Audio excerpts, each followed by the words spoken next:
Avez-vous déjà remarqué qu'il y a des groupes dans le monde qui ne sont tout simplement pas bien traités? Il peut s'agir de femmes, de personnes vivant avec le VIH, de personnes appartenant à une tribu spécifique ou de personnes handicapées. C'est une réalité pour la plupart d'entre nous, mais qu'y a-t-il dans le cœur de Dieu?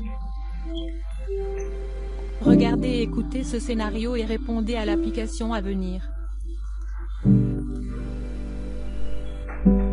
Devine quoi? Ce gamin de la rue est venu m'embêter à nouveau. Aujourd'hui, je n'en pouvais plus, je devais lui donner une partie de mon esprit. Que s'est-il passé? Il a essayé de me toucher, il essayait d'attirer mon attention ou quelque chose comme ça, et il a même prétendu que c'était une erreur. Écoutez, je sais qu'il est aveugle et tout, mais il était clairement en train de préparer quelque chose, alors je l'ai repoussé et je lui ai dit de ne plus jamais mettre ses petits doigts sales sur moi. Et si c'était notre riche voisin qui vous a accidentellement heurté? Et lui? Zut, je vais probablement le croiser moi-même, par erreur. Ah. Exactement ce que je voulais dire. Pourquoi serait-ce d'accord si vous tombiez sur notre voisin et pas sur ce jeune homme? Eh bien, qui ne veut pas se faire heurter, même par erreur? Savez-vous combien cela vaut? L'heurter, c'est comme tomber sur un sac d'argent. Ah. Tu es folle.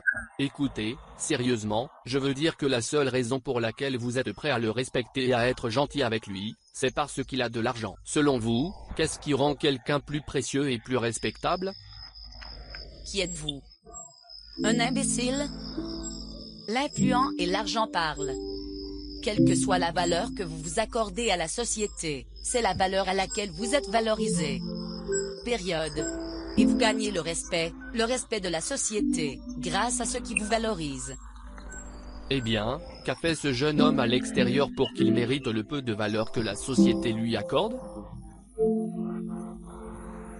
Ou bien notre prochain a-t-il plus de valeur que lui parce qu'il a de l'argent?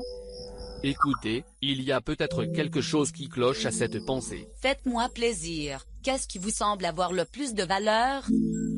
Qu'est-ce qui pourrait avoir plus de valeur que l'argent et le pouvoir? D'accord, permettez-moi de le dire de cette façon. Il était une fois un sculpteur sur bois. Ce sculpteur sur bois était très habile dans tout ce qu'il faisait. Il était l'un des meilleurs de son temps. Et tout le monde dans le village où il séjournait le respectait. Il avait beaucoup de valeur. Alors, un jour, le sculpteur sur bois faisait son travail habituel, la sculpture, et il a commencé à faire des sculptures qui étaient tordues. En plus des belles sculptures qu'il faisait, il a commencé à faire des sculptures tordues. Mais des rumeurs ont circulé et tout le monde en parlait. Comment se fait-il qu'un sculpteur aussi habile fasse des sculptures tordues?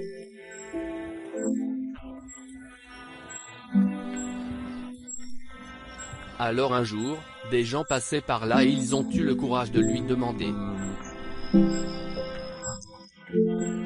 Et ils lui ont demandé, « Excusez-moi monsieur, vous êtes un sculpteur si habile, vous faites de si belles sculptures.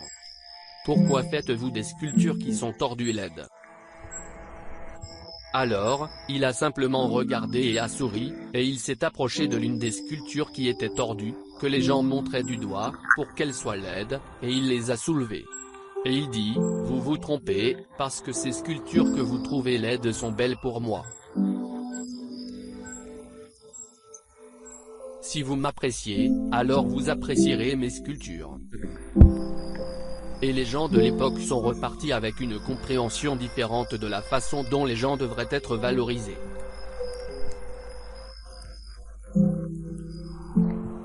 Voilà l'histoire. Oui. Eh bien, il est assez clair ici que le sculpteur sur bois est Dieu lui-même. Je ne peux pas m'empêcher de penser que dans cette histoire, je serai probablement de ceux qui interrogent le sculpteur sur bois à propos de ces vilaines sculptures. Ce que je veux dire, c'est que nous sommes tous vulnérables à cela honnêtement, mais lorsque nous regardons les sculptures de Dieu et jugeons de nos propres yeux, nous pouvons voir ce qui est bon et ce qui est beau, ce qui est pur ou ce qui est impur, et qui a plus de valeur que l'autre. Mais pour Dieu, nous sommes tous les mêmes. Je n'arrive pas à croire que je n'ai pas vécu la vérité qui est dans Genèse 1 et 2, où Dieu nous dit que nous sommes tous les mêmes et que nous sommes faits à son image. Notre valeur ne peut être déterminée que par celui qui nous a réellement fait. Se moquer de nous-mêmes, c'est se moquer de l'image de Dieu. C'est puissant. Je suis époustouflé. J'ai la même valeur que ce gamin de la rue à l'extérieur. Également la même valeur qu'un voisin riche.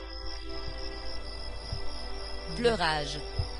Je n'avais aucune idée de ma valeur, et cela me rend humble, cela m'encourage et me rappelle qu'aux yeux de Dieu, ma valeur compte.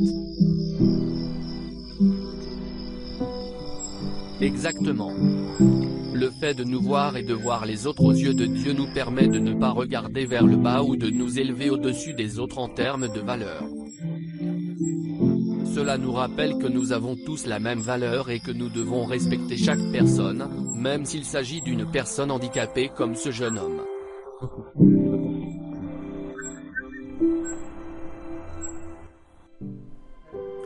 Lisez Genèse chapitre 1 versets 26 à 30 et Genèse chapitre 2 versets 7 à 8.